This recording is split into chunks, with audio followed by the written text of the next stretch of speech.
Que este día y esta semana estén llenos de bendiciones divinas para quienes nos escuchen.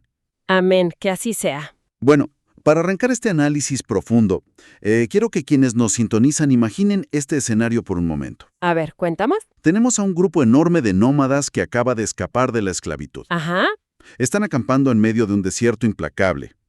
O sea, rodeados de arena, polvo y un calor verdaderamente sofocante. Supervivencia básica, digamos. Exacto. Y justo en medio de este entorno tan hostil, reciben la orden de construir una obra maestra. Una obra de ingeniería, de ebanistería y metalurgia tan compleja, tan ridículamente precisa, que pondría a prueba a los mejores joyeros del mundo moderno. Es un contraste brutal, ¿no? Totalmente. Y de eso vamos a hablar hoy en nuestra exploración. Vamos a sumergirnos en el capítulo 37 del libro de Éxodo. Que, por cierto, para quienes nos escuchan y piensan que esto es un simple manual de carpintería o un inventario de muebles antiguos. Para nada. Exacto. Prepárense para algo completamente distinto. Hoy vamos a basarnos en las notas detalladas de las Biblias de estudio Holman y Nueva Almeida Actualizada. Así es. Y vamos a diseccionar un nivel de artesanía extrema. Pero antes de tocar el primer trozo de madera o la primera lámina de oro, tenemos que entender quién estaba a cargo de todo esto. Un hombre llamado Bezaleel. Ese es el punto de partida fundamental. Si pasamos por alto a Bezaleel, perdemos la perspectiva de todo el proyecto. Claro, porque no estamos hablando de un contratista hábil que Moisés se encontró por ahí de casualidad entre la multitud, ¿verdad? No, para nada. Los textos de estudios son muy enfáticos al describir su cualificación. Fíjate que fue capacitado específicamente. Ajá. Las notas resaltan que estaba lleno del Espíritu de Dios para supervisar esta monumental obra. Y bueno, esto cambia por completo las reglas del juego. O sea, no es un intento humano de crear arte religioso a base de prueba y error. Exactamente. El registro histórico y las fuentes nos indican que estamos ante un diseño que es, digamos, una inspiración directa de lo divino. Pero cuya ejecución dependía del sudor, ¿no? Del sudor, la fuerza y la precisión de manos humanas trabajando bajo las condiciones más adversas imaginables. Sí. Es un choque de realidades fascinante. Tienes la perfección celestial por un lado y por otro, herramientas rudimentarias en un campamento de tiendas. Es increíble. Y bueno, para entender el resultado de esta fusión, para comprender este espacio sagrado que llamamos el tabernáculo, la peor estrategia sería intentar abarcarlo todo desde afuera hacia adentro. Claro, te pierdes lo más importante. Exacto. Si queremos entender la lógica de un diseño, tenemos que empezar por su núcleo, su razón de ser. Así que vamos a ir directamente al lugar más secreto, oscuro e inaccesible de toda esta estructura. El Santo de los Santos. Ese mero. Vamos a desempacar esto, porque es el centro de gravedad de toda la fe de este pueblo. Imaginen un espacio completamente cúbico, ¿no? Separado del resto por un velo súper denso y pesado. Sin ventanas, sin luz natural. Así es. Y en esa oscuridad absoluta, el diseño arquitectónico dicta que solo debe existir una única pieza de mobiliario. Toda la atención espiritual y los recursos convergen ahí, en el arca de la alianza y su cubierta, el propiciatorio. Bueno, vamos a ver la anatomía de esta pieza. Porque la cultura pop, las películas y eso, nos han condicionado a imaginar un cofre gigantesco. Claro, como una caja fuerte inmensa. Exacto. Pero las dimensiones reales nos cuentan una historia muy distinta. Según el texto, estaba hecha de madera de acacia o de cedro. Ajá. Y medía 2,5 codos de largo por 1,5 codos de ancho y alto. Que si lo pasamos a las medidas que usamos hoy en día para que nuestros oyentes se den una idea, es sorprendentemente compacta. Muy pequeña, ¿sí? Muy pequeña. Es apenas como 1,10 metros de largo por unos 66 centímetros de ancho y alto. Es una caja densa. Y diseñada específicamente para ser transportada. Por eso le fundieron 4 argollas de oro macizo en las esquinas inferiores como en las patas. Por donde pasaban unos varales largos, ¿verdad? Que también eran de madera revestida de oro, para que los sacerdotes la cargaran. Fíjate que la elección de la madera de acacia es el primer gran mensaje aquí. A ver, cuéntanos de eso. La acacia es un árbol que sobrevive en el desierto. Es nudosa, extremadamente dura y muy resistente a los insectos y a la putrefacción. O sea, físicamente representa la incorruptibilidad. Exactamente. Y teológicamente, según las notas, simboliza lo terrenal, la humanidad que sobrevive en la dureza del entorno. Pero esa madera tan dura y retorcida no se dejaba a la vista. No para nada. Estaba completamente revestida de oro puro, el metal que no se oxida, el símbolo universal de la realeza y la pureza divina. Y aquí es, precisamente en ese revestimiento de oro, donde el texto me detiene en seco. ¿Por qué? Porque entiendo perfectamente forrar el exterior. Quieres que el objeto más sagrado irradie majestad, ¿no? Que luzca como oro macizo con su moldura alrededor. Claro, la fachada. Pero el registro especifica claramente que el arca estaba revestida de oro puro por dentro y por fuera. Y yo pienso en la logística y el costo de esto. Es altísimo. El oro era y es increíblemente valioso. ¿Por qué gastar una fortuna revistiendo el interior de una caja que va a estar sellada? Es una gran pregunta. Absolutamente nadie en el campamento vería ese interior. Ni siquiera el sumo sacerdote que entraba una vez al año al cuarto. Es, a todos los efectos prácticos, invisible para el ojo humano. Bueno, esa es la trampa de nuestra mentalidad moderna. ¿Cómo así? Evaluamos el valor del diseño en función de la experiencia del usuario o de quien lo va a ver. Si el público no lo ve, usamos un material más barato, ¿no? Para abaratar costos. Claro, le pones madera barata por dentro y ya. Exacto. Pero el propósito del tabernáculo subvierte esa lógica. La audiencia principal de esta arca no era humana. Las notas de estudio subrayan que el arca era el lugar de encuentro donde el Señor se comunicaría con Moisés. Revestir el interior de oro puro establece un principio teológico radical. ¿Que Dios ve el interior? Así es. La integridad de algo sagrado no depende de quién lo esté mirando. La pureza debe ser total, desde la fachada brillante hasta el rincón más oculto de la caja. La integridad absoluta. O sea, si es sagrado por fuera, tiene que ser idéntico por dentro, haya público o no. Me parece una filosofía de trabajo impresionante para quienes nos escuchan hoy. Totalmente. Y bueno, esta caja necesitaba una tapa que estuviera a la altura. El propiciatorio. Que aquí ya pasamos del revestimiento sobre madera a la metalurgia pura y dura. Sí, el texto indica que esta cubierta tenía las mismas dimensiones exactas del arca, pero estaba hecha enteramente de oro puro masivo. Nada de madera adentro. Cero madera. Y sobre ella, 2 querubines, estas figuras angelicales forjadas en los extremos. Pero el detalle técnico que define esta pieza, y que de verdad me vuela la cabeza, es que no estaban atornillados ni soldados. No, estaban hechos de una sola pieza con el propiciatorio. Es una locura. Sus alas se extendían por encima cubriendo la tapa y sus rostros estaban frente a frente, pero mirando hacia abajo. El nivel de dificultad técnica de eso es colosal. Forjar a martillazos una plancha de oro puro masivo y de esa misma pieza, sin cortar y sin fundir moldes separados. Levantar y esculpir 2 figuras angelicales complejas. Exacto. Requiere una maestría que desafía la lógica. Es aquí donde la capacitación del espíritu que recibió Bezalel se hace muy tangible. Sí, sí. Pero más allá de la técnica, la postura de estos querubines es un tratado de teología visual, digamos. Claro, porque miran hacia abajo. Son seres de inmenso poder, pero no miran hacia arriba en señal de triunfo, ni miran al sacerdote que entra. Tienen la mirada clavada hacia abajo, hacia el espacio vacío sobre la tapa.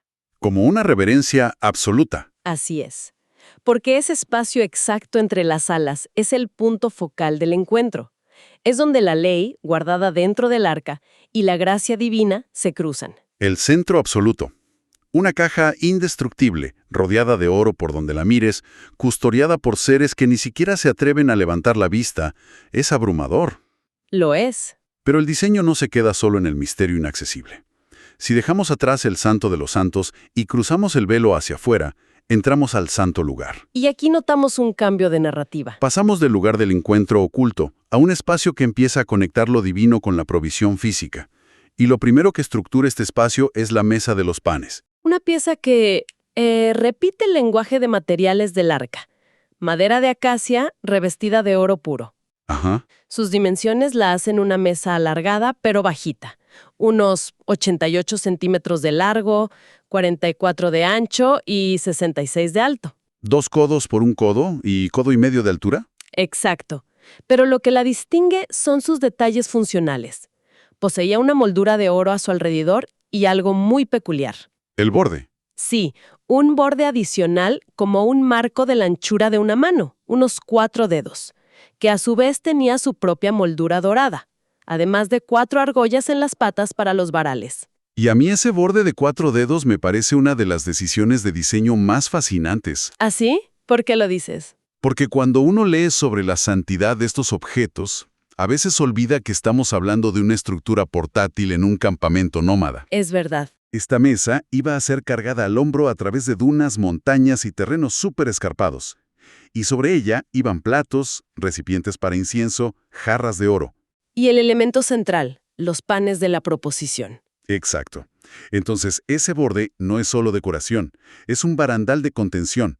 Es diseño de seguridad logística puro y duro, para que nada se caiga en el desierto. Lo fascinante aquí es que la practicidad no anula la santidad en este texto.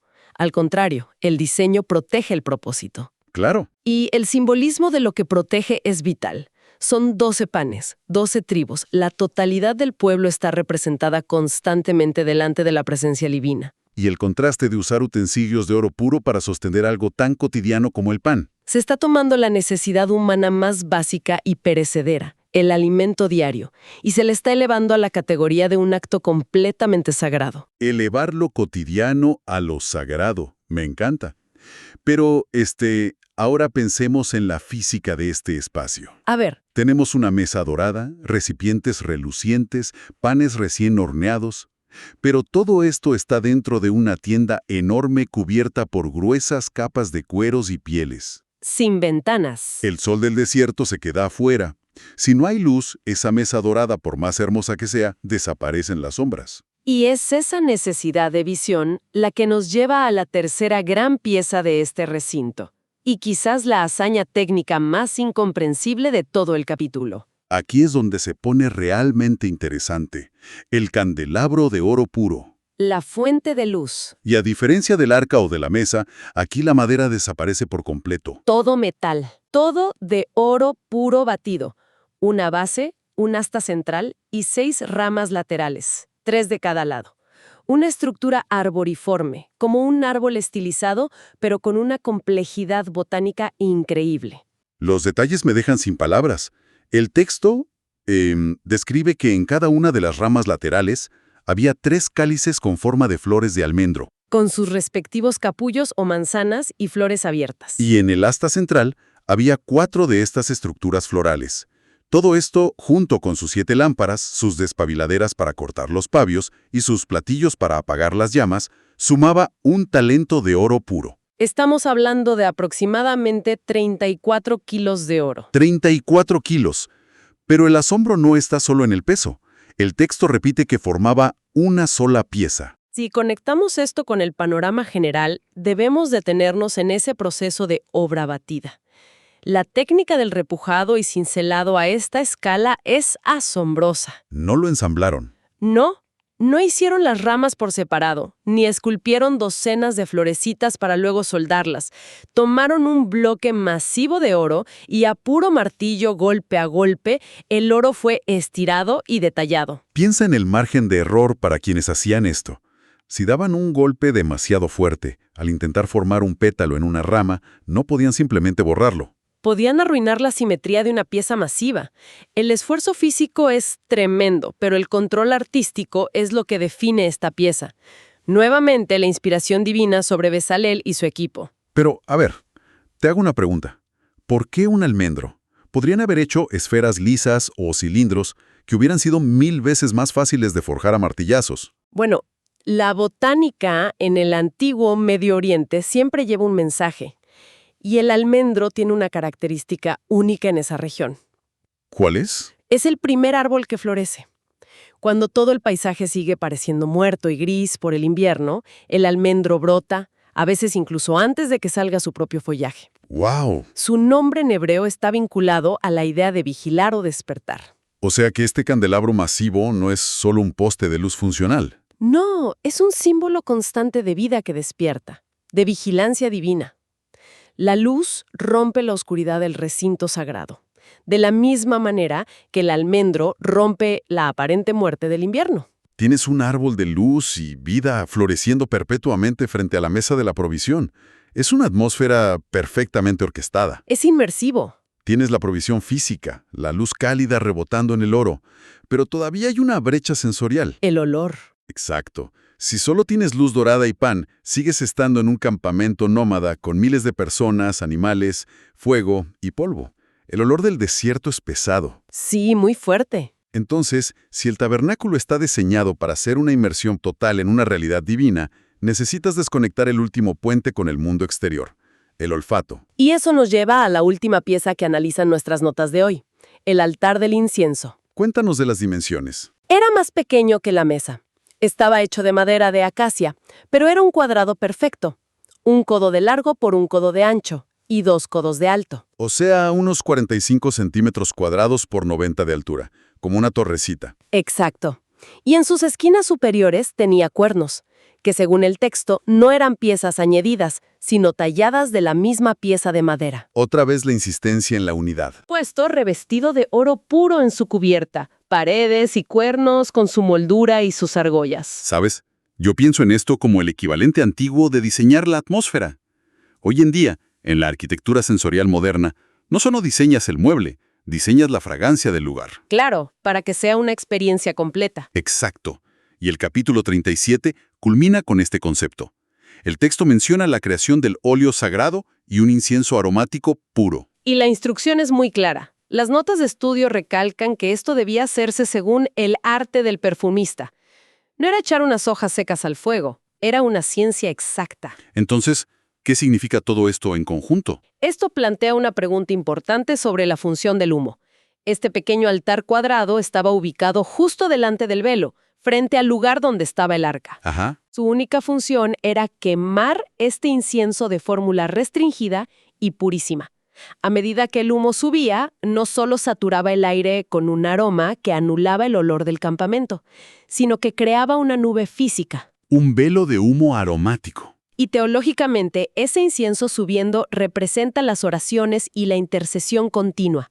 Sensorialmente envuelve la luz del candelabro y el oro de la mesa en una neblina perfumada. O sea, el sacerdote que operaba ahí estaba visual, táctil y olfativamente inmerso en un entorno sagrado, dejando el caos del desierto a sus espaldas. Totalmente aislado en lo sagrado. Es un viaje arquitectónico y espiritual alucinante. Si recapitulamos lo que hemos explorado hoy para quienes nos escuchan. Sí, a ver. Empezamos en el centro de todo. En la penumbra silenciosa, con un arca de madera indestructible forrada de oro puro por dentro y por fuera, custodiada por 2 figuras que mantienen la mirada baja ante lo divino.